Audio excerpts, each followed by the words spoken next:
Iya, saya juga Bang, mohon maaf ini agak melenceng. Saya pengen diskusi terkait Bang Jirbil dari kemarin terkait perangkat.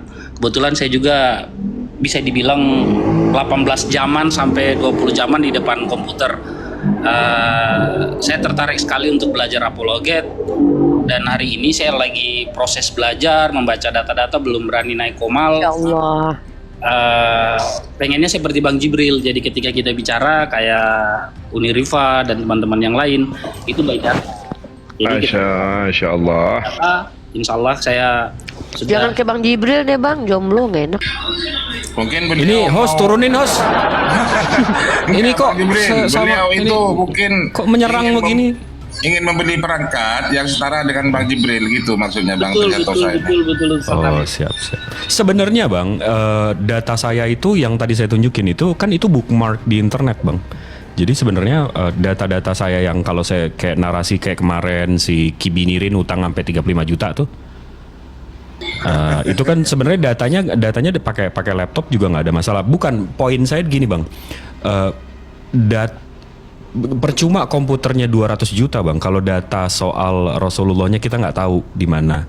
Jadi menurut saya pakai handphone, kalau Abang ada handphone 1 atau 2 pun kayak Uni aja atau kayak Datu aja, pakai handphone pun kalau memang datanya udah di bookmark, disimpan. Abang tahu bookmark kan kalau kita punya, kalau Nah kita tuh pakai aku Bang Internet Jibril yang Explorer. ngajarin tuh. Ya, Bang Nah. Jibril ngajarin aku buat punya data itu. Nih kayak gini nih. Bang, nih aku potong Bang Nah. Jibril nih. Aku wallahi Bang, yang ngajarin tuh Bang Jibril tuh.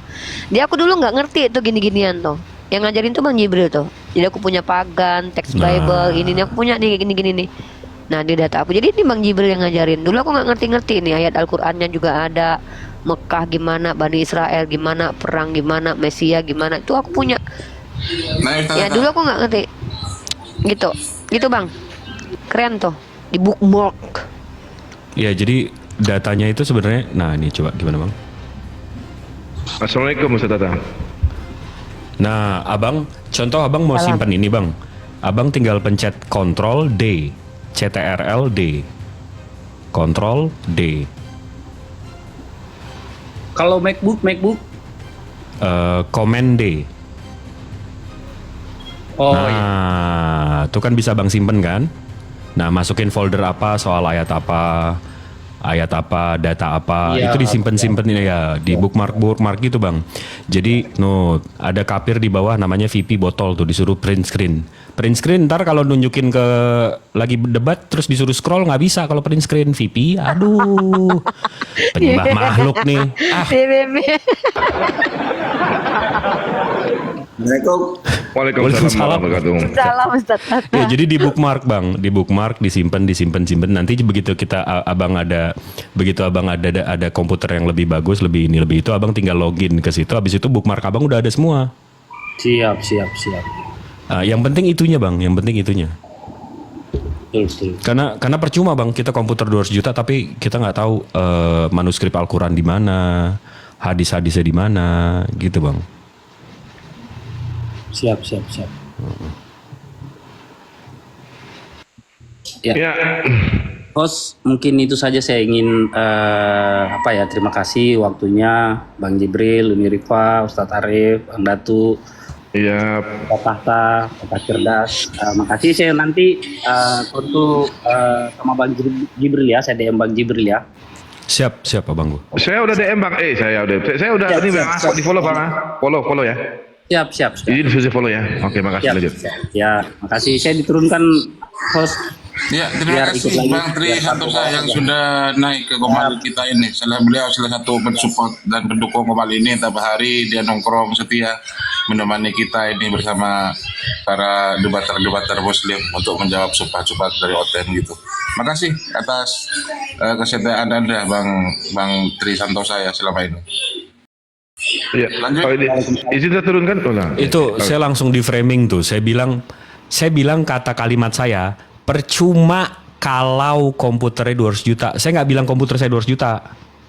Langsung di framing tuh. Oh, komputernya 200 juta. Tuh, coba. Astagfirullah.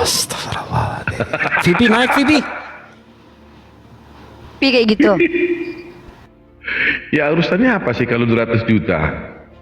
Mau 500 juta kayak apa? Ustaznya apa? Enggak, bukan. Ya aminin aja, ya amin. Ya, aminin aja. Ya. Siapa yang framing? Enggak, tadi lo ngirim apa, nge-save data lo screenshot gitu ya? Ini tipe laki-laki yang omongannya nggak bisa dipegang, screenshotnya dipegang. Makanya dia paling takut mas screenshot. Makanya gue bilang, untung lu pintar. Gimana ya, kita mau sambung ngobrolan kita tadi pagi. Tadi pagi ngobrol sebentar, setengah jam, 45 menit ya Vivi ya. Langsung pengen turun Vivi. Gimana Vivi? Lihat tadi Bang Jib sebelum aku buka komal, aku lihat Bang Jibril buka komal kan. Itu ada si Pipi. Aku pikir ini bakal lama nih. Dia nggak berani lama-lama di samping Bang Jibril. Takut dia. Soalnya dia nggak mau kehilangan warisan orang tuanya kalau dia mualaf. Emang iya? Udah. Lah, kok turun? Dibilangin dia takut Bang. Dia kalau mualaf nanti dikeluarin sama kakak, nggak dapat warisan deh. Enggak, tapi Uni, ingat nggak? Uni, Bang Datuk, Ustaz Tahta, Bang Arif, Bang Otak Cerdas. Ada satu malam, kalau nggak salah 2 malam yang lalu, si VP ini masuk ke live saya malam-malam jam 1, jam 2 gitu. Pertanyaannya satu aja, dia, Bang, saya cuma mau nanya, syarat masuk Islam apa sih? Habis itu dia turun. Iya, sebenarnya VP. Kenapa saya yakin dia itu sebenarnya udah tahu mana yang benar mana enggak? Karena ini anak termasuk anak yang tidak suka berpolemik, tapi betul-betul nyimak. Karena dia Kristen, dia harus membenarkan doktrin dulu tuh dengan cara apa? Uji-uji lah kayak siapa ya yang pertama lah yang calon mualaf. Tapi itu tadi ketakutan kehilangan dunia itu menjadi asbab dia nggak berani untuk langsung bilang saya udah tahu Islam itu benar gitu. Saya yakin Bang, dia udah tahu banget dia Bang. Dia mengakui kok Bang Jibril itu pintar. Dia ngakuin kok Bang Jibril itu nggak terbantahkan. Cuman gimana mau membenarkan Islam sementara ketakutan terhadap dunia tuh masih ada di si Pipi. Takut nggak dapat warisan, takut dikeluarkan keluarga. Hanya orang-orang yang betul-betul percaya bahwa iman Islam ini benar lah yang akan berani ninggalin dunia karena dia tahu Tuhan itu bersama dia gitu. Ya udah, kalau masih mau ngejar dunia ya udah kejar lah. Makanya. Assalamualaikum. Ya, waalaikumsalam warahmatullahi wabarakatuh. Makasih buat Akhi Tri Santoso ya nama beliau ya. Ya, RR. Kak Muslim mau dan nanya buat Muslim dan semuanya Muslim. Abang Jibril juga. Bentar, brother. Muslim dan Muslim, brother. Muslim. Saya mau nanya, saya di Komal kemarin, saya paling nggak bisa nerima orang-orang itu nanya tentang pencabulan. Dia bilang Nabi kita mengistrikan anak kecil, dan saya emang nggak bisa jawab. Nah itu aja yang perlu Kak, saya pengen tahu tuh gimana jawabannya kalau dia menceritakan. Dijawab Cak Tata sama Bang Jibril ya, RR ya. Silakan, Ustaz Tata. Oh iya, nggak apa-apa. Nah, makasih Kak, assalamualaikum. Waalaikumsalam. Silakan Ustaz Tata. Salam. Ustaz Tata, silakan Ustaz Tata. Ustaz Tata. Lanjut aja dulu, terlalu itu. Kami bagian dari Rifa aja. Bagian Rifa aja. Silakan Terlalu ini ya, Cak. Terlalu membosankan untuk menjawab gitu. Oke lah. Teman-teman muslim yang mungkin selama ini merasa bahwa menikah Rasulullah itu menikah dengan Sayyidah Aisyah itu adalah hal yang tidak diterima oleh akal. Saya bingung dengan kalian. Kalian tahu siapa Nabi Muhammad SAW? Rasulullah itu kalau memang ada indikator bahwa beliau adalah orang yang memiliki kelainan secara seksual dan memiliki akhlak yang tidak baik, tunjukkan satu literasi saja yang diterima oleh para scholar yang pernah membuktikan Rasulullah itu memiliki kejahatan seperti itu. Bayangkan ya, ini saya Rifa nih. Seandainya saya tahu bahwa Muhammad ibnu Abdullah adalah Nabi dan Rasul, saya tahu akhlak beliau seperti itu, saya hidup sejaman dengan beliau. Andai saya sudah punya suami, saya akan memohon dengan sangat, ya baginda, izinkan aku membuat anak dulu, Lalu anakku kuserahkan padamu kalau perempuan untuk kau jadikan istrimu. Karena kalau dijadikan anak angkat, Rasulullah itu adalah orang yang menjaga mahram. Tidak boleh bersentuhan ketika anak itu sudah mulai dewasa. Maka aku sendiri yang belum punya anak akan kubuatkan anak perempuan yang akan kukasih kepada beliau. Jangankan umur 6 tahun. Ini Islam loh, berpikir begini loh harusnya loh. Seandainya anakku masih umur 1 hari baru kulahirkan, dan aku tahu aku sejaman dengan Muhammad ibnu Abdullah dengan akhlak seperti itu, dan dia adalah utusan Tuhan, merangkak aku habis melahirkan datang ke rumahnya, mohon jadikan anakku istrimu wahai Rasul, tinggallah beliau anak ini di sini. Aku, seandainya aku tahu bahwa aku sejaman dengan Rasulku dan aku adalah orang yang tahu betul bahwa ini adalah Nabi. Itu aku ya. Kenapa? Karena ini bicara tentang Nabi. Tapi kalau si Pipo, si Kiamat, jangankan anakku yang 1 hari, anakku yang sudah dewasa saja, bahkan separuh binatang badannya setengahnya manusia, gak kuizinkan jadi istri dia. Dengarin ya. Gini cara berpikir umat Islam itu loh. Ini kalau umat Islam, Nabi Muhammad dengan Sayyidah Aisyah, apalagi bicara dalam konteks dan tataran sosial yang berbeda, antropologi yang jauh masanya, 1400 tahun lalu. Pernikahan yang dibatasi umur 18 tahun itu baru-baru ini. Ada zaman dulu batasan menikah. Jadi umat Islam kalau bertanya ini lucu. Kalau Kristen wajar. Kenapa? Karena tujuan bertanya mereka bukan ingin mendapatkan ilmu, hanya menyerang pribadi Rasulullah. Karena nggak ada lagi yang bisa diserang dari Rasulullah. Wallahi tidak ada satupun yang bisa diserang kepada baginda kecuali itu. Kalau Yesus Paulus banyak nggak banyak. Bahkan pendeta mereka sendiri mengatakan Yesus itu hombreng, Yesus itu melakukan tindakan seksual, berzina di sumur. Ini umat Islam nanya gini lucu, makanya Cak Tata nggak mau jawab. Karena yang bertanya adalah Islam. Kalau orang Kristen bertanya normal, karena mereka kadang bertanya untuk menyerang pribadi baginda kita. Jangankan Nabi kita, Tuhan mereka aja mereka percaya terkutuk. Jangankan Nabi kita, Abraham aja mereka tuduh berzina. Jangankan Nabi kita, Tuhan Bapa aja mereka tuduh berbulu, berkelamin, bersperma. Karena yang namanya burung itu ada sperma di dalam, kecuali nggak normal itu. Gimana coba?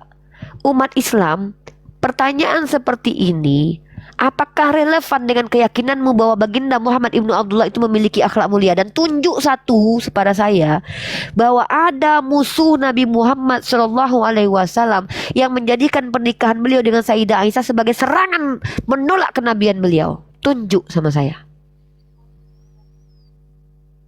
Jadi lucu kalau umat Islam bertanya hal ini. Gak apa-apa, kalian itu ingin menjawab, tapi sebenarnya kita itu tidak punya kapasitas untuk memahamkan umat Kristen.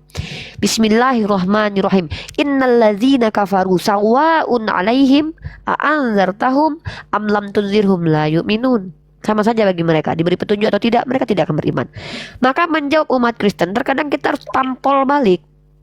Contoh, mereka mempertanyakan tentang Nabi kita menikah dengan Sayyidah Aisyah. Yahudi itu punya halakah boleh menikahi anak umur 3 tahun 1 hari? Yahudi, Tuhan mereka Yahudi bukan? Paulus Yahudi bukan? Yes. Nah, dan mereka tidak punya aturan minimal maksimal menikah. Sekali lagi saya tekankan, orang Kristen di hadapan umat Islam rata-rata seperti orang yang tidak berbusana dan tidak bercelana dalam dan tidak berkutang, tapi ngetawain orang yang rambutnya kelihatan cuma sehelai. Ini banyak kebiasaan orang Kristen. Ya, silakan dilanjut Bang Jibril dan Cak Tata. Oke, kalau Cak Tata tadi udah males, kita buka aja ya Bang ya.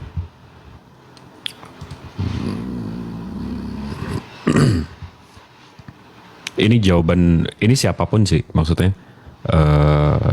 Debater mereka kalau mereka menyerang dari sini, jawaban saya selalu seperti ini. Ini diulang-ulang nggak apa-apa. Abang tadi siapa yang nanya Bang? Namanya? Judulnya di atas sedikit Udah turun beliau.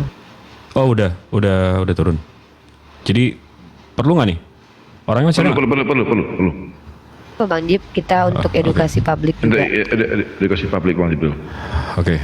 Di Sahih Bukhari 3607, Di sini menceritakan Aisyah ketika ia berusia 6 tahun, kemudian tinggal bersamanya ketika ia berusia 9 tahun. Ini ada 3 hadis yang serupa. Nah, ini ya 6 tahun. Kalau kita cek sanadnya, ada Hisham bin Urwah di sini. Warnanya pink ya, ingat ya. Habis itu di hadis keduanya yang 6 tahun juga ada Hisham juga. Habis itu di 4739 6 tahun Hisham juga. Ada apa dengan Hisham ini? Kalau kita lihat warna pink ya. Di sini tulisannya buruk hafalannya. Syaduk, buruk hafalannya ialah perawi yang jujur terhadap apa yang diberitakan, tetapi ia memiliki kehafalan yang buruk dan sering keliru dalam periwayatan. Jadi Ustadz Tata bisa confirm saya kalau ilmu saya di sini agak botol. Tapi Hisham bin Urwah ini dia pindah ke Irak di umurnya di 65 ke 75 dan pencatatnya itu murid-muridnya. Habis itu dia ini juga tadi seperti ditulis pelupa, hafalannya buruk. Habis itu yang ketiga dia juga dan ini disahihkan oleh Sahih Bukhari karena ini tidak mengandung hukum. Jadi disahihkan karena ini tidak mengandung hukum. Jadi kalau di ilmu hadis Bang, kalau menggunakan soal hukum agak ketat, tapi kalau yang tidak mengenai hukum itu tidak seketat itu. Tapi kalau kita pelajari lagi Bang, di riwayat-riwayat lain, di sini diceritakan Anas menceritakan saat terjadinya perang Uhud, kaum muslimin tidak dapat memposisikan diri dekat Rasul. Saat itu ia melihat Aisyah dan Ummu Sulaim tergopoh-gopoh membawakan kantung air untuk diminum pasukan perang. Nah, di sini bisa dilihat ya Bang ya, perang Uhud Aisyah udah ikut. Ya. Habis itu di bawahnya di hadis yang setelahnya Abdullah bin Umar mengatakan bahwa Rasulullah tidak mengizinkan dirinya ikut dalam Uhud ketika ia berusia 14 tahun. Jadi untuk ikut perang Uhud minimal 14 tahun berarti ya. Namun ketika perang Khandak usianya 15 tahun Nabi pun memberikannya izin. Jadi Aisyah kita tahu di sini udah ikut perang Uhud. Berarti minimal umurnya 14-15 ya. Dan kita tahu Rasulullah menikahi Aisyah ini setahun sebelum Uhud. Berarti dia minimal 14-15 sebelum dinikahi. Tapi kalau nggak puas juga, kita bisa lihat ke ini saya nggak ke Kristenan ya, saya lihat ke Yahudian. Di sini abang bisa buka di Sefaria di kitab mereka. Ini di Genesis. Genesis itu apa ya? Bentar. Kejadian. Genesis itu kejadian.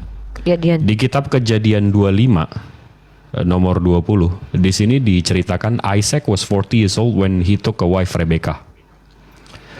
Menurut tafsir mereka dari tafsir Rashi, di sini diceritakan Bang.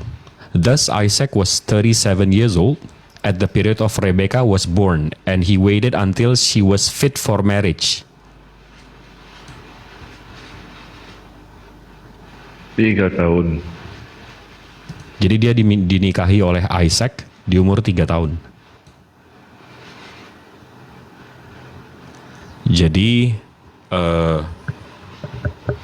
kalau memang mau menghina di bawah umur dan seterusnya, Tuhan mereka itu produk orang-orang yang menikahi di umur 3 tahun. Dan kalau mau lebih nusuk lagi, kalau mau dipertajam lagi, karena mereka selalu mereka selalu menghina kan.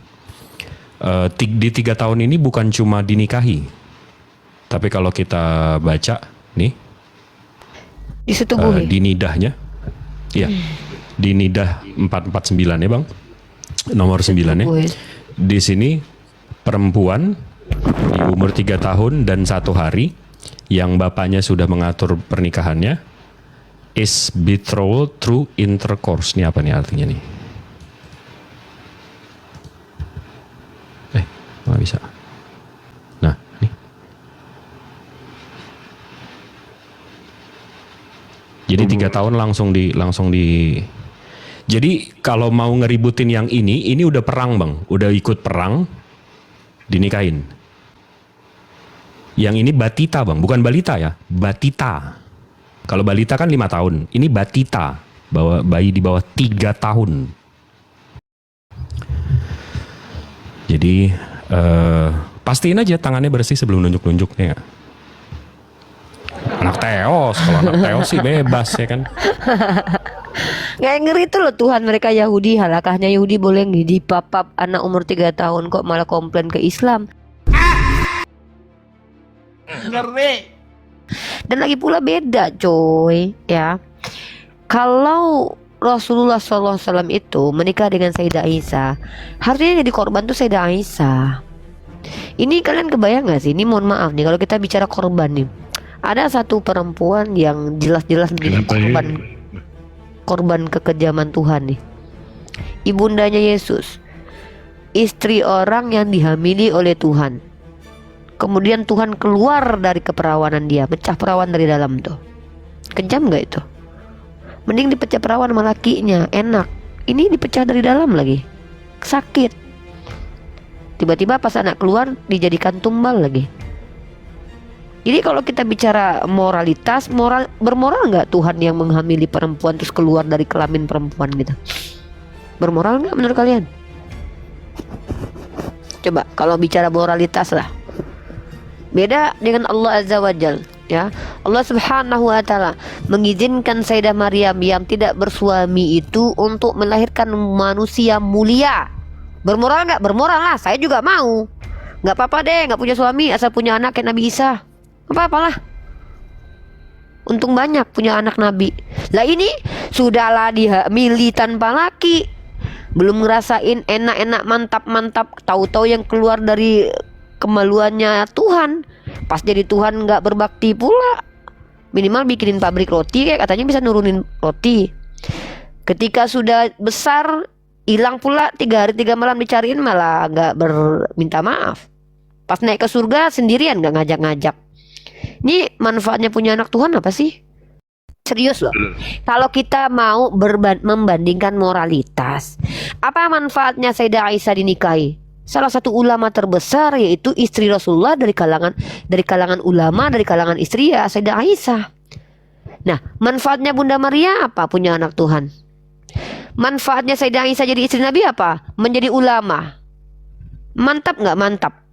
Keren nggak? Keren lah. Ummul Mukminin. 2000 hadis coy. Lah, Maria bundanya Yesus, mama Tuhan loh. Manfaatnya Bunda Maria buat peradaban dan manfaat Yesus buat Bunda Maria apa? Ayo jawab. Udahlah, kalian kalau menyerang agama Islam hati-hati yang di bawah-bawah itu ya. Hati-hati loh. Silakan lanjut yang lain. Ya, Kipas Kristen ya. Selamat. Ya. Enggak. Alhamdulillah insya Allah Muslim. Iya, Assalamualaikum yang Anda semua. tanyakan Kipas gimana Kipas? Di komentarnya hanya satu. ada Iya, tentang Nabi Adam dengan Hawa kok tidak siapa yang mengijab kabul kan gitu intinya ya. Ya di situ tadi itu pertanyaan pertama satu ya karena saya orang awam, orang yang bodoh tentang agama lah anggaplah seperti itu. Itu pertanyaan pertama. Pertanyaan kedua. Udah Pak kok kena tombak semua ini Bang Jibril gimana ini? Waduh. Pertanyaan kedua, kena maaf ya kalau nanti saya ada salah kena karena tombak saya dia. orang awam. Kenapa selama ini yang saling berbenturan antara Muslim dan non Muslim khususnya Kristen ya kan? Kenapa yang Hindu, Buddha itu kok nggak ada? 2 pertanyaan aja. Terima kasih. Assalamualaikum. Bagus pertanyaannya sangat bagus. Silakan Ustaz Tata duluan sebelum ke Bang Jibril. Kalau ini bagus. Bagus. Gini, kita misalnya ya orang menikah itu bisa sah kalau diridhoi oleh Allah atas izin Allah sudah. Kalau kita caranya diizinkan, ya rukunnya nikah itu mempelai 2, wali, saksi, ijab kabul 5 berarti. Nah kalau Adam dengan Hawa ya langsung Allah. Nah, beliau Adam diciptakan karena dia sendirian kan di ayatnya itu lalu kami ciptakan supaya Adam punya teman ya. Nanti disuruh bareng sudah 2 ini. disuruh beranak cucu gitu. Berarti kan udah dapat ridho dari Allah. Ya. Jadi adanya nikah itu dengan nikah karena ada ridho dari Allah, izin dari Allah. Ya kalau kita lewat pernikahan baru diizinkan. Gitu. Jadi jangan ditanya orangnya siapa yang menikahkan, ya Allah sudah. Ya. Gitu. Terus yang kedua, kenapa harus Islam dengan Kristen? Karena kita tahu kan Nabi Muhammad itu wa ma arsalnaka illa rahmatan lil alamin. Nabi Muhammad diutus untuk seluruh alam. Nah, sehingga wajib al ulama warasatul anbiya. Warisannya Nabi ini kan ulama, dia yang menyebarkan ke seluruh dunia. Nah, sedangkan nabi-nabi yang lain atau agama yang lain kebanyakan itu cuma satu umat. Misalnya orang Hindu, orang Israel, mereka tahu untuk Israel doang. Nah, kalau Kristen pergilah ke seluruh dunia, punya misi itu. Sehingga yang bertemu dua ini yang paling seru. Karena merasa punya tugas menyebarkan. Ya kalau kayak Hindu, Buddha atau apalagi Israel ya, mereka tahu bahwa nabi-nabi itu hanya untuk kaumnya. Jadi tidak punya kewajiban untuk menyebarkan ke seluruh dunia. Nah kayak gitu ya. Sehingga yang seru memang Kristen sama Islam. Begitu. Silakan lanjut. Ada tambahan Bang Jibril? Pertanyaan pertama, siapa yang ngijab kabul Nabi Adam?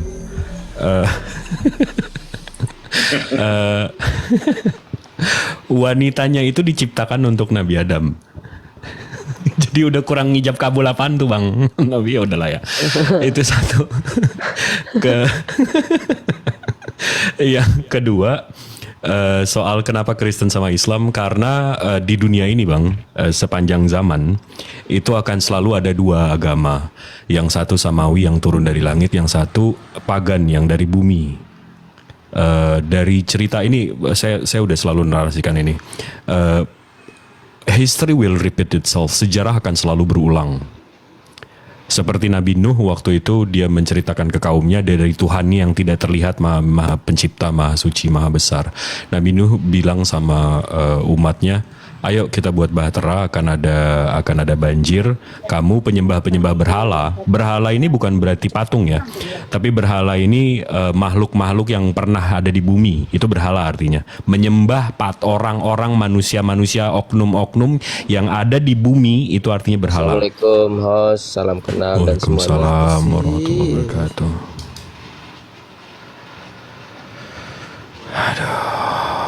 Lanjut aja Pak Abdul. Salam itu sunnah, menjawabnya itu wajib. Jadi kalau kalian bilang salam, saya mesti menjawab, itu sama aja motong. Jadi tolong akhlaknya kalau yang Muslim. Nabi Nuh, untung saya nggak lupa. Nabi Nuh menceritakan ke umatnya, ayo kita disuruh sama Tuhan pencipta langit bumi beserta isinya yang maha besar maha suci ini untuk membangunkan bahtera. Tapi kaum pagan, penyembah berhala, penyembah makhluk-makhluk di bumi, itu bilang, mana Allahmu, mana Tuhanmu? Tuhanmu tidak terlihat, mana kuasanya? Lihat nih Tuhan saya bisa turun ke bumi jadi berhala. Itu jawaban penyembah berhala di luar sana. Jadi history will repeat itself, sejarah akan selalu berulang Bang. Jadi menurut saya, akan selalu seperti itu. Samawi akan selalu berbenturan sama pagan. Ya mungkin sekarang pagannya udah menyerupai atau sok-sok samawi ya. Makanya tadi itu monitor saya pagan banget ya Bang ya. Tapi kan saya kalau ditanya Tuhan saya berapa? 1 dong. Masa ngaku 3 ya kan? Itu aja sih Bang. Ya mau gimana lagi? Yuk, tawa yuk. Tahu aja, nggak apa-apa. Yuk. Ya tunggu sedikit, ya sedikit. Makanya tadi saya naik diem. Langsung yang komen, tahta kalau naik tidak salam. Lu mau salam gimana? Bang Jibril masih ngomong. Memang saya kalau naik gitu, kalau ada yang ngomong, baru setelah diam salam gitu. Tadi ada yang typing tadi. Oke, lanjut. Nah, saya yang nimpal ini. Kenapa Cak Tata begitu? Karena kami sudah dari dulu menerapkan hal seperti ini. Saya, Cak Tata, Bang Zuma, Kores. Kadang kalau Kores memang assalamualaikum, tapi dia tunggu dulu orang diem, karena kami tahu ketika seseorang berbicara dan kami mengucapkan salam itu akan ke distract, terganggu. Itu yang menjadi kebiasaan kami para apologet ini yang sudah membersamai bertahun-tahun, saling mengerti, saling tahu. Cak Tata kalau lagi ngomong saya masuk, saya nggak ngucapin salam. Nanti ketika sudah mulai Cak Tata diam, baru assalamualaikum. Begitu cara kita, ya. Mudah-mudahan dipahami buat umat Islam agar tidak mengganggu saudaranya yang sedang menjelaskan gitu. Apalagi saya kalau lagi dipotong biasanya pengen ngisap bunuh-bunuh orang aja rasanya itu. Karena saya pelupa. Ya lanjut Bang Dato, disapa nih yang ada Master TM dan juga ada siapa ini, Andre. Ini Bang Master nih. Perbaiki dulu device-nya, Bang. Bagaimana kabarmu? Baik ya. Oh, alhamdulillah wa Puji syukurillah. Tuhan. Enggak, saya enggak puji baik. Tuhan, Bang. Soalnya puji Tuhan kapan dipuji, gitu Bang? ya. Cuma puji doang, tapi enggak dipuji-puji. Kalau saya alhamdulillah, segala puji bagi Allah. Itu, Oke. silakan. Baik ya. Saya ingin bertanya tentang kalam. Kamu tahu kalam? Tahu lah, Bang. Kami kan orang Ya. Islam. Coba jelaskan kalam itu, sister. Ya, saya serahkan ke Cak Tata ya. Silakan Cak Tata. Iya.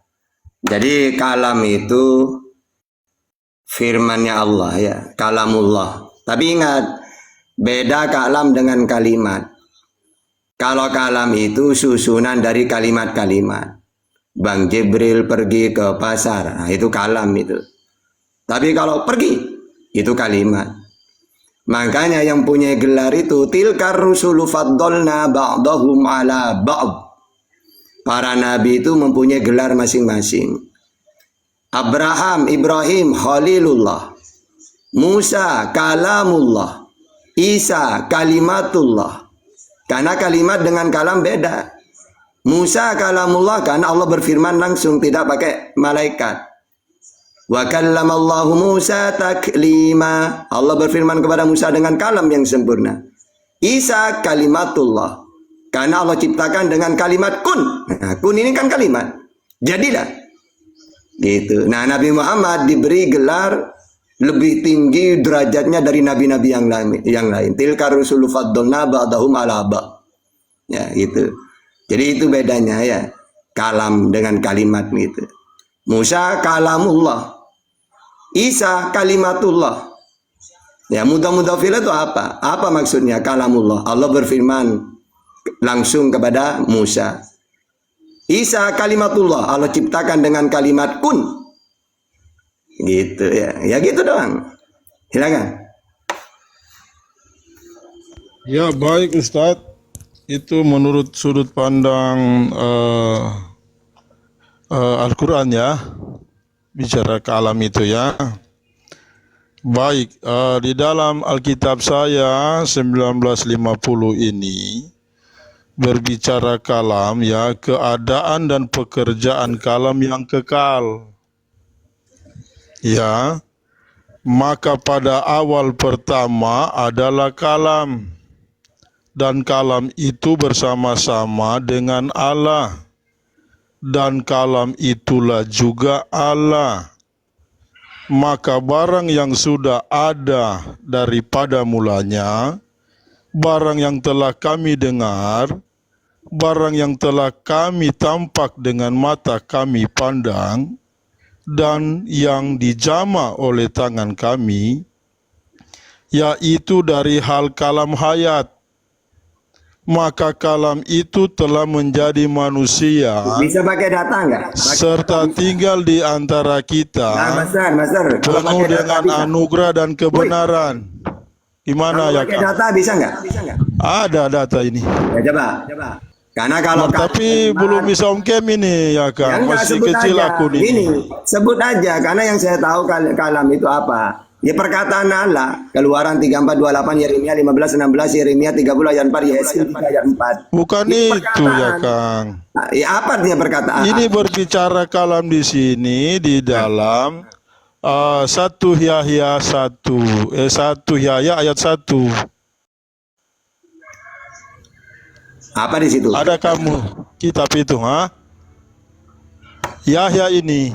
Apa firman itu? Coba bahasa aslinya itu. Kalam ini kalam. Matsal 1, maka bahwasanya adalah pada pemula-mulanya kalimah itu, pada kalimah itu Ini mustara kalam ini. dengan Allah dan kalimah itu Allah adanya. Ada Nah, saya di situ kitabnya bang. kalimat ya.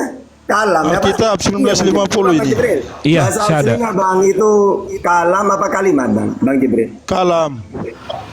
Di sini ada 2, Cak. Ini saya tunjukin ya. Apa? Ya, ini Muslim semua ada bang. Kalau bang mau tahu, pakai nantang lagi. Ini Injil Yahya. Ya, maka bahwasanya adalah pada mula-mulanya kalimah itu, maka kalimah itu busurta dengan Allah, kalimah itu Allah adanya. Kalimah ada kalimah di sini. Berarti kalimat kun gitu. Berarti maksudnya apa? Diciptakan dengan kalimat maksudnya.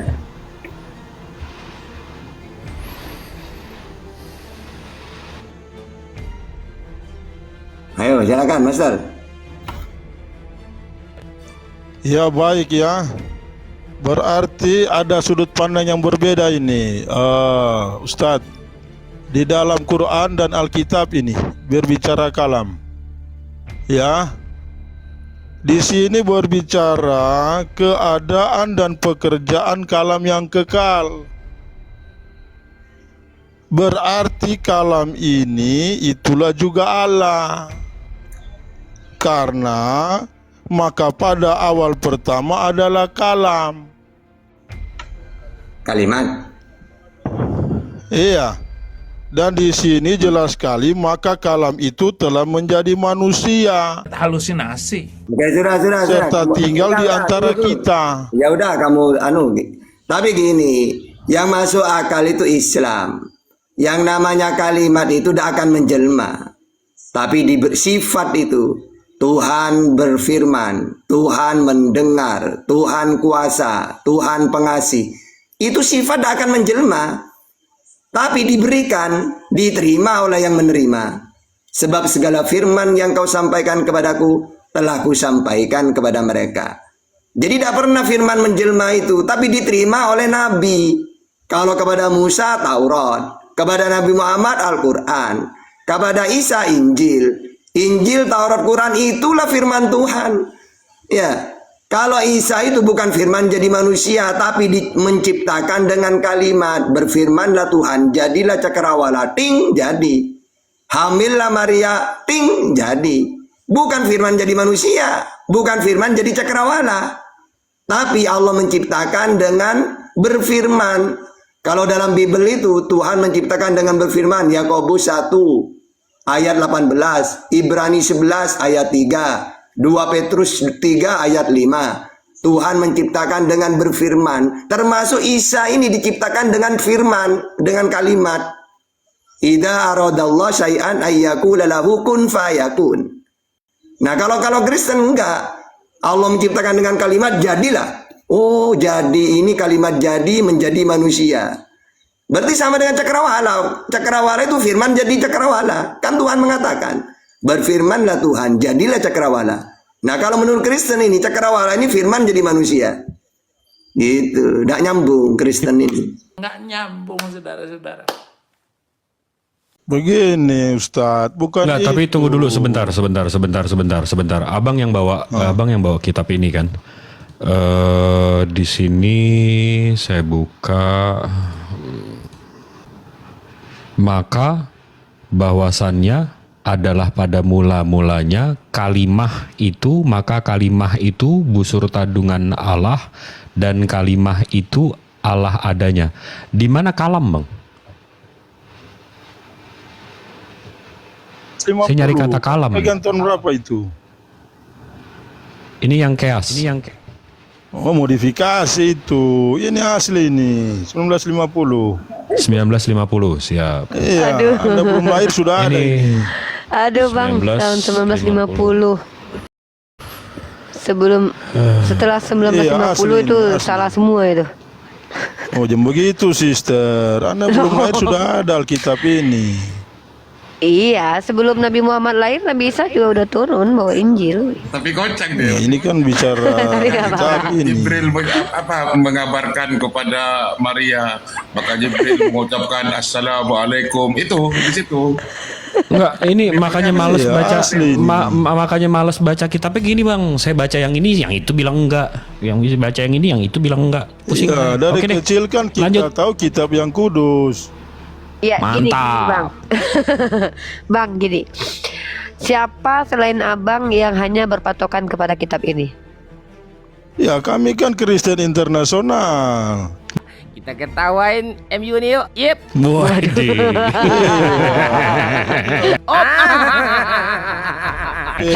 Baru saya mau bantu abang yang mengimani itu cuma abang sama keluarga abang yang metal-metal. Tapi internasional keren juga bang. Oke. Iya, Dilanjut, Bang. internasional.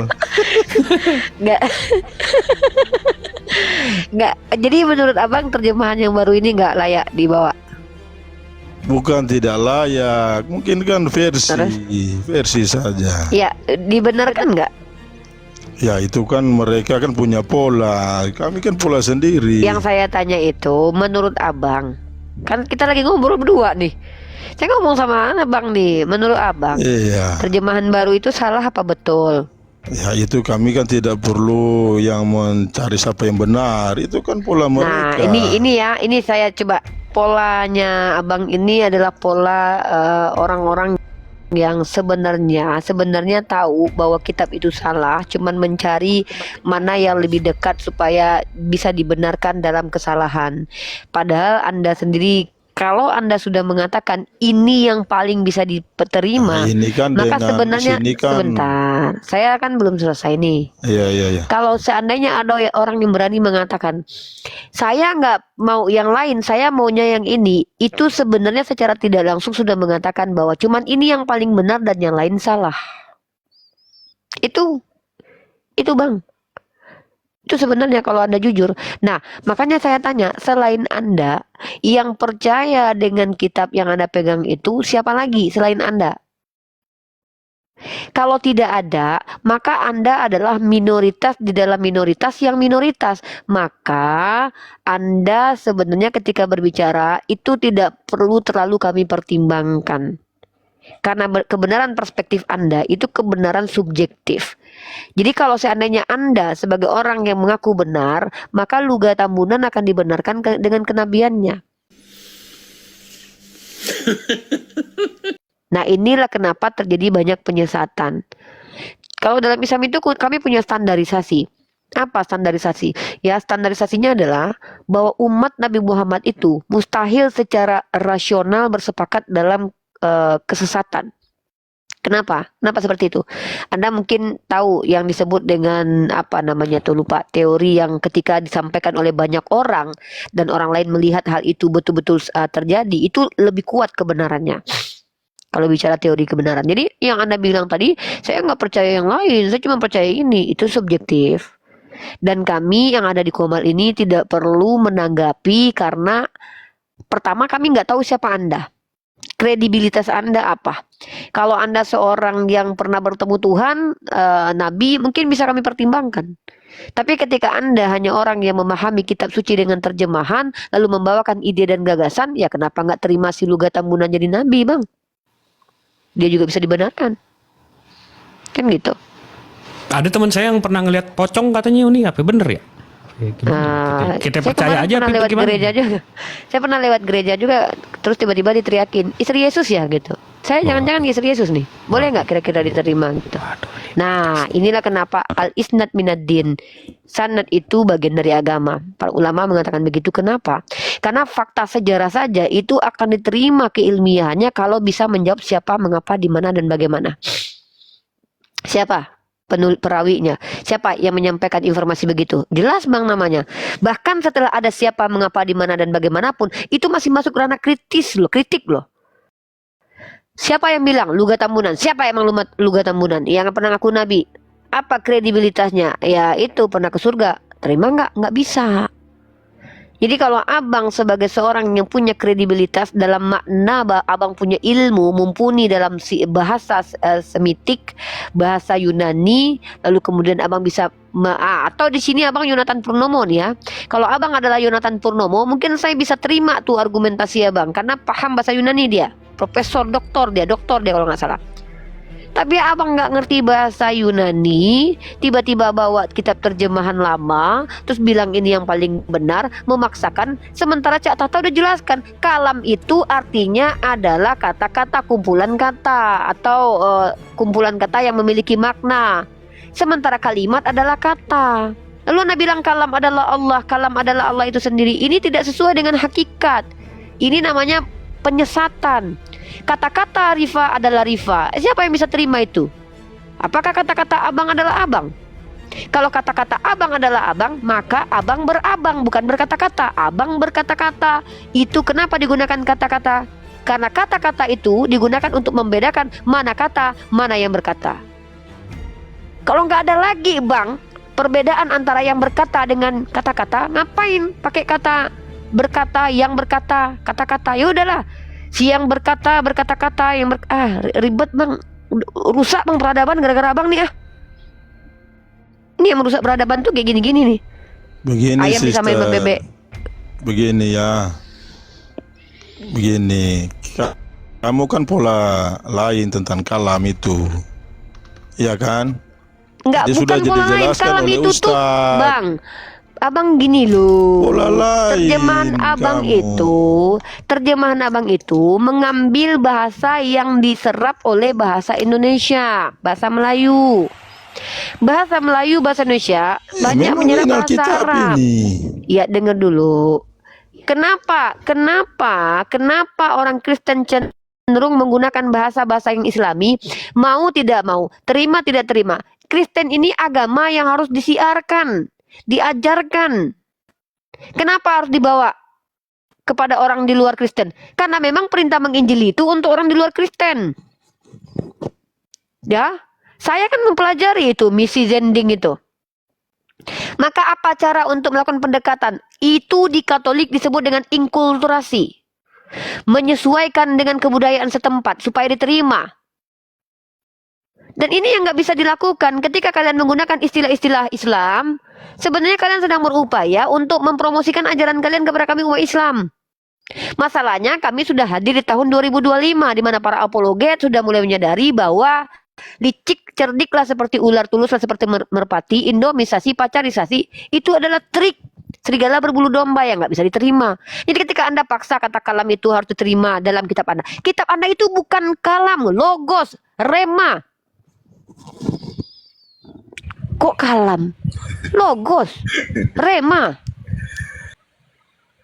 Lanjut aja lah bertanya ya, jangan membawa-bawa istilah-istilah Islam.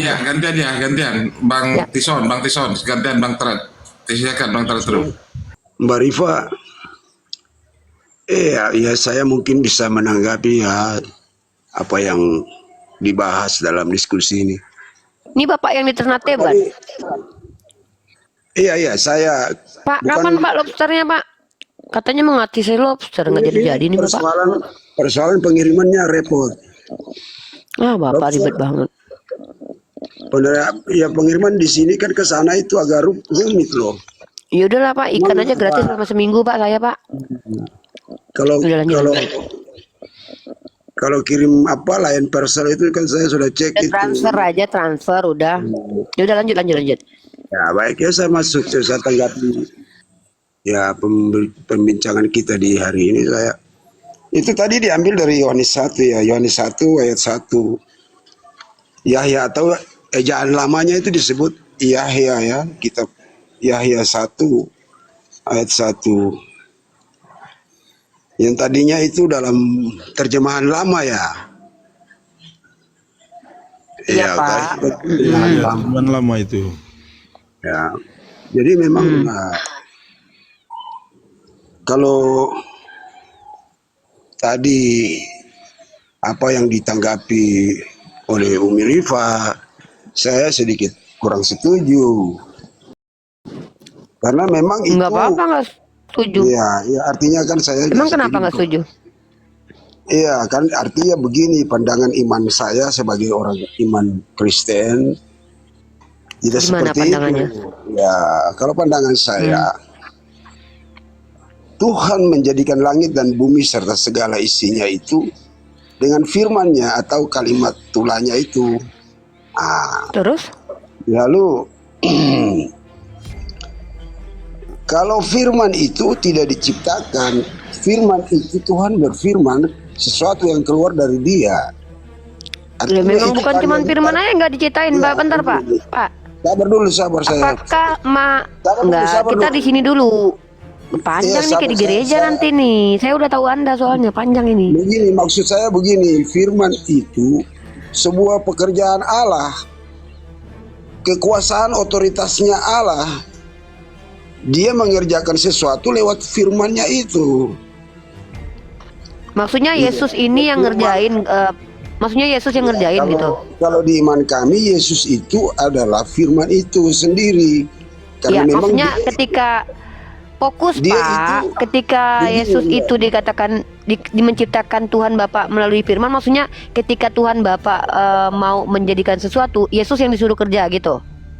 Iya, mungkin seperti itu. Karena dia itu dalam pribadinya dia hakikat daripada Allah itu sendiri.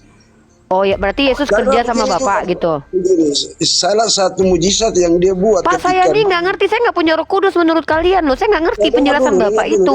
Saya mau kasih satu Jangan lari-lari kemana-mana. Itu pekerjaan Yesus itu, pekerjaan Bapak itu Yesus yang ngerjain gitu maksudnya. Gimana sih ya? Begini, saya mau ceritakan tentang kekuasaannya ketika dia meredakan angin ribut di danau Tiberias. Ketika dia dengan murid-muridnya berlayar, angin ombak begitu kencang, dia bisa berbicara bahwa diamlah dan teduh. Ya apa hebatnya perkataan Yesus Pak? Tongkatnya Musa nggak pernah berbicara bisa belah laut Pak. Ini apaan sih Pak? Ya, Pak. itu karena dia memiliki kuasa. Manusia Apa sih, biasa, Pak? seorang manusia biasa seperti kita yang berdosa ini tidak akan bisa untuk menunjukkan Nggak otoritas ngerti kita, saya Pak. kekuasaan Bapak kita. ngejelasin poin apa sih Pak dari tadi ya Allah ya Rahman ya Karim Pak. Mending Bapak lomba lari sama saya yuk Pak sekeliling Ternate yuk. Salah satu dari indikator kekuasaan Yesus yang saya Salah satu indikator kekuasaan gimana? Orang bicara tentang firman yang tadi katanya bantuin Bapak kerjanya Ya, apaan begini, sih? ini kan firman. Bang Jibril tolong Firman. dulu Bang kondisi. Ini sebentar. Ya, ini kan iman Sebentar Kristen. Pak, Kalau saya bicara, sebentar. Iya, saya mau konfirmasi boleh sebentar Pak. Sebentar ya Pak ya. Saya mau nanya sama Catata. Kasih tahu saya kalau saya salah. Kata kalam dalam Islam itu artinya Allah mengatakan kun fayakun, terjadilah, betul nggak? Firmannya itu kun, betul nggak Ustaz? Iya. Iya. Betul. Oke, ini sekarang saya mau nanya sama yang Kristen di sini atau yang non Muslim di sini. Betul nggak ini bacaannya? Ini. Dunia diatur oleh logos ilahi, sebuah kata yang awalnya berarti kata atau ucapan. Kemudian sebuah ucapan yang mengungkapkan hukum alam semesta. Kemudian akal logos ini menjaga dunia tetap dalam tatanan yang sempurna. Manusia dapat menyimpang atau memberontak terhadap tatanan ini, namun dengan melakukan hal tersebut, mereka tidak dapat mengganggunya, namun hanya dapat merugikan diri mereka sendiri. Habis itu ini saya translate.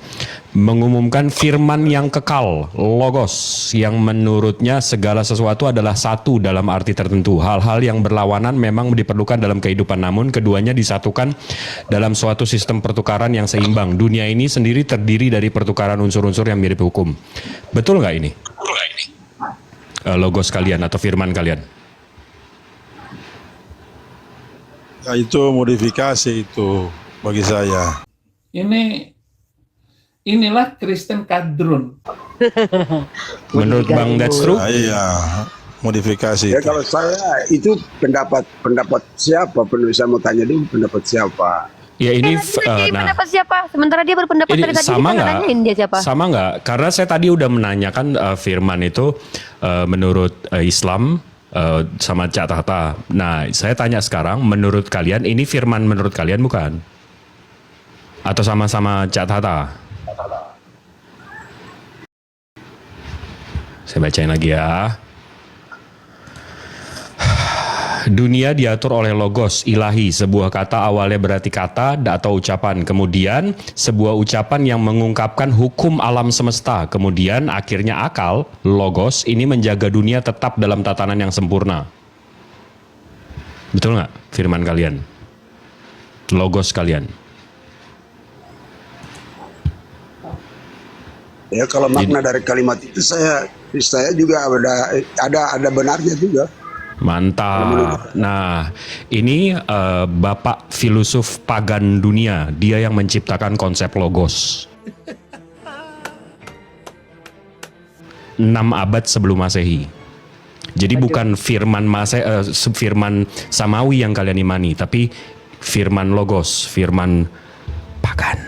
Ya dibully lah, masa enggak pula? Mantap, Pak Bangku. Disambung, Uni.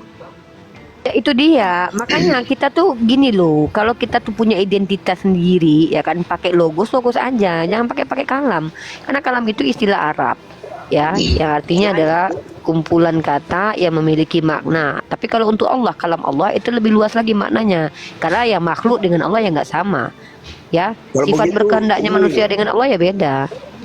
Unis, aku mau tanya, kalau ada di Quran yang menulis bahwa Isa itu adalah kalimatullah, Ya betul. Rohullah, itu coba diartikan dulu bagi saya. Isa Iya, adalah kalimatullah, ruhullah, Itu artinya Ustaz Tata adalah aja, biar Ustaz Tata Ya, aja, jadi catat. ayatnya keluar. Silakan Ustaz Tata. Iya, Nanti ketiduran lanjut aja, dia. Tak. Jadi kenapa ketawa dijelaskan? Enggak, ini loh, catatan lagi ngomong. Shh, diam, Pak. Ya. Coba kamu jelaskan. Oke. Ya. Jadi kalau dalam Islam itu mudhof ilaih itu kalimat yang disandarkan itu ada penjelasannya. Misalnya al-masajidu buyutullah. Mudhof ilaih kan? Rumahnya Allah. Maksudnya tempat beribadah menyembah kepada Allah. Khalid bin Walid Saifullah, pedangnya Allah. Maksudnya apa? Dia lihai memainkan pedang. Berperang selalu menang dia, maka diberi gelar Saifullah. Musa kalamullah. Maksudnya dia menerima firman itu langsung. Ya, kalau kepada nabi yang lain kan pakai malaikat gitu. Nah, Isa dalam Al-Qur'an wa kalimatuhu alqaha ila Maryam. Ya, maka disebut kalimatullah, maksudnya apa? Allah ciptakan dengan kalimat. Biar orang nggak bingung. Oh, Islam nggak bingung. Loh, kok bisa ya Maria itu yang melahirkan tanpa suami, tanpa disentuh laki-laki? Loh, kenapa? Kalau Allah berkehendak kun, dengan kalimat dia jadi. Nah, kan gitu langsung punya jawaban. Maka disebut kalimatullah. Allah menciptakan tanpa melalui proses ayah dan ibu. Cukup dari ibu pun kalau Allah mau, idza aradallahu syai'an ayyakula lahu kun fayakun. Kalau Allah berkehendak ingin menjadikan apapun tanpa proses pun mudah. Ya. Idza aradallahu syai'an ayyakula lahu kun, jadilah. Ibaratkan hamil. Maka ketika dia melahirkan disebut kalimatullah, karena Allah ciptakan dengan kalimat. Gitu maksudnya ya. Oke, lanjut. Baik Bang Tata, saya setuju dengan pendapat Abang. Ya, karena kita akui memang Allah yang punya otoritas, punya kekuasaan. Dialah Tuhan yang berkuasa.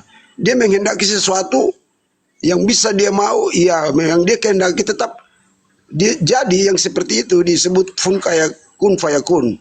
Ya. Atau dia berfirman. Yang salah itu dikatakan firman jadi manusia, bukan kayak gitu. Itu yang salah Kristen. Ini sebenarnya kan itu cuma kalimat yang dibuat kita seperti lebih sederhana, katakan Firman jadi penguasa dunia itu kaum pagan dari Heraklitus 6 abad sebelum Masehi. Mereka ini pagan, Bang. Itu konsep pagan. Begini, konsep kita iman Kristen yang namanya sosok Yesus Kristus itu bukan manusia biasa. Loh. Kampret. Begitu. Ya, jadi kita sebut, dia pun sendiri berkata anak manusia. Anak manusia itu kepada siapa? Mengarah kepada diri dia. Anak manusia akan diserahkan ke tangan orang berdosa. Itu dia menyebut kepada diri dia ketika dia dia memberitakan tentang bagaimana dia nanti akan menjalani satu tanggungan yaitu dengan menderita sampai mati di kayu salib. Sesat, sumbernya sesat. Kami membutuhkan kalian para sumbernya sesat. Ayo yang mau jalan ke kebenaran. Sesat.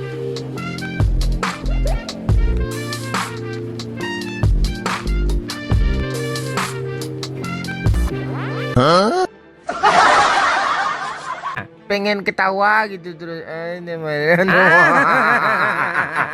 Tuh kalian lihat tuh kemampuan MU tuh.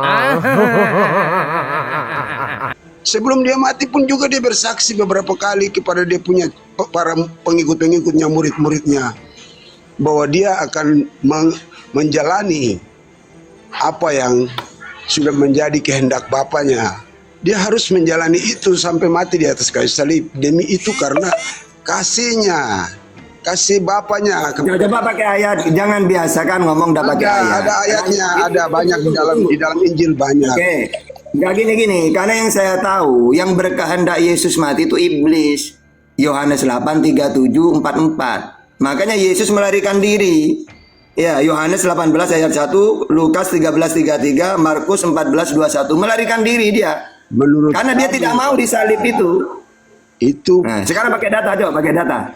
Itu menurut kamu, itu yang kamu narasikan yang kamu menarasikan Yesus melarikan diri itu pada saat Sangga pakai data, dia belum pada saatnya harus menggenapi, yaitu dengan gini, sekarang gini, tunggu tuh, sekarang gini. Ketika andaikan Yesus itu tahu dirinya memang untuk mati, kenapa orang yang mau membunuh dia dikatakan iblis? Ya. Kalian kenapa ingin membunuhku? Siapa bapakmu? Abraham bapak kami. Kalau memang bapakmu Abraham, seharusnya kamu mengasihi aku, bukan membunuh. Iblislah bapakmu, karena kalian ingin melakukan kemauan bapakmu. Dialah pembunuh manusia sejak semula. Nah seharusnya Yesus gini, loh kalian ini gak sabar sih ingin ditebus dosanya. Seharusnya gitu kan? Tapi nyatanya dia marah, dikatakan iblis orang itu. Oh berarti kamu ingin melakukan kemauan iblis, bukan kemauan bapak. Kalau kemauan bapak, maksudnya Tuhan, seharusnya kamu mengasihi aku, bukan membunuh. Nah kan gitu kan. Dalam Yohanes 8:37-44 itu.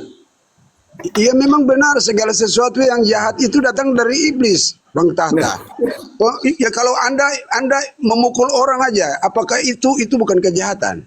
Saya mau tanya, Anda menganiaya orang atau Enggak, ini catatan. Saya ngerinya setan nanti malam datengin abang bilang lo yang ngerjain, gue yang disalahin.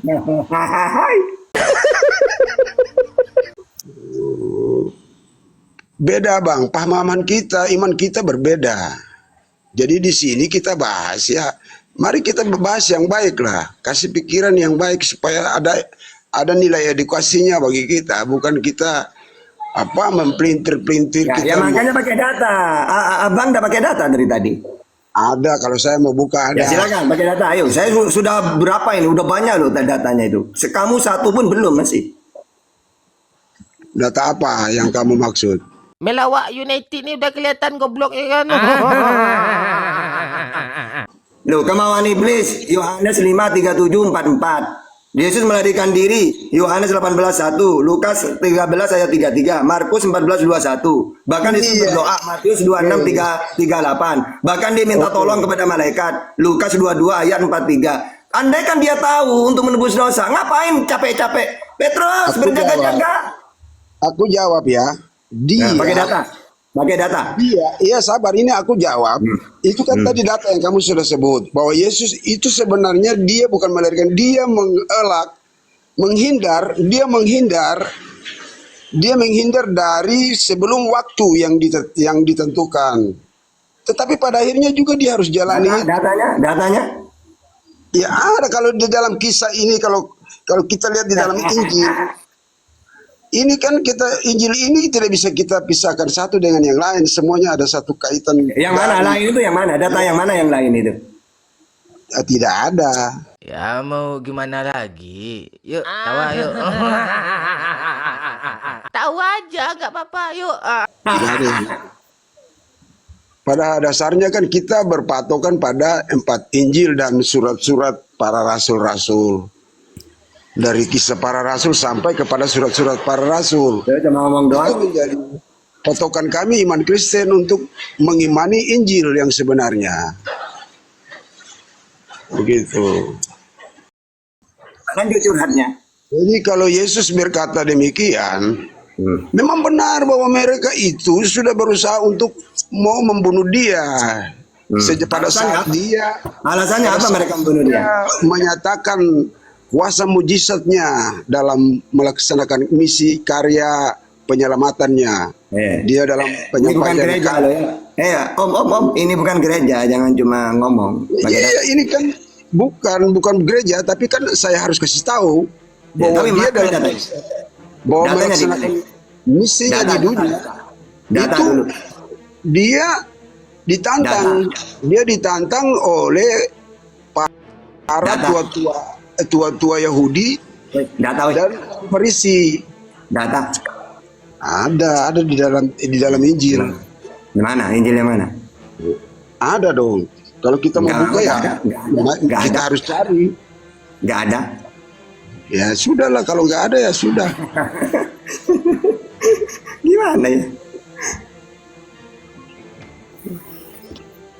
Nah, silakan ngomong apa lagi? Ayo, saya aja yang ngasih data nanti. Pokoknya Bang apa tuh namanya? Bang Stres apa? Stres apa Jibril? Bacanya apa itu Bang Jibril?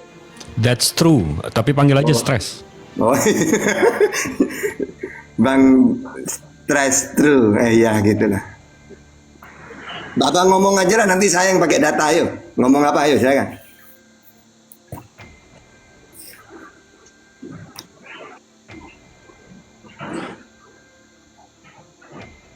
Kalau master ini, aduh saya repot lawan orang ini. Nanti saya pakai data itu revisi itu. Ini lo internasional gitu. Pokoknya salah terus lo.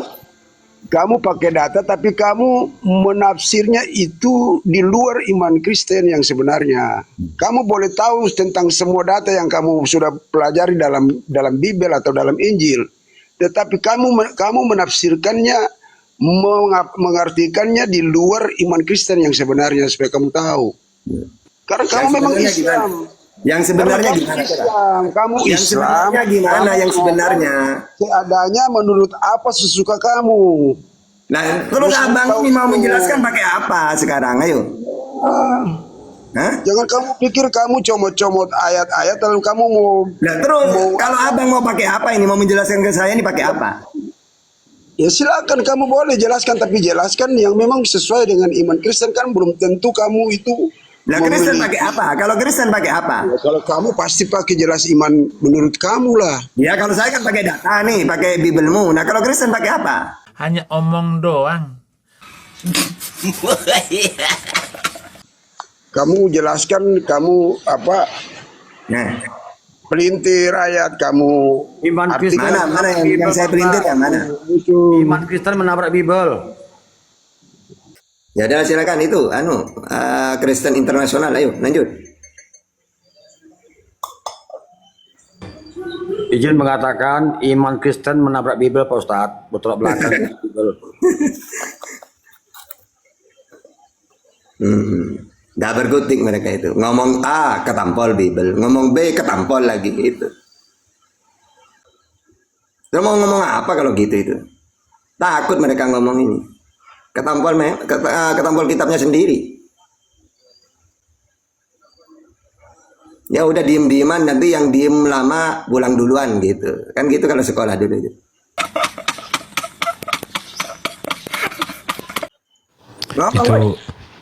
Itu sama orang tua saya tuh satu kalimat guru gitu waktu itu. Kalau ujiannya udah selesai boleh pulang. Ya, itu berarti orang tua saya ujiannya udah selesai, berarti boleh pulang.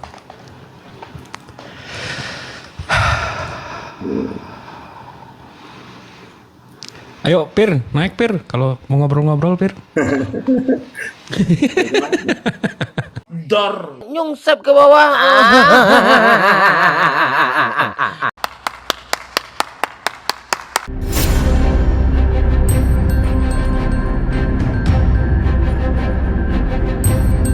the religion of Jesus was Islam. Because with Allah, there is only one religion. He says, Inna dina indallahi Islam.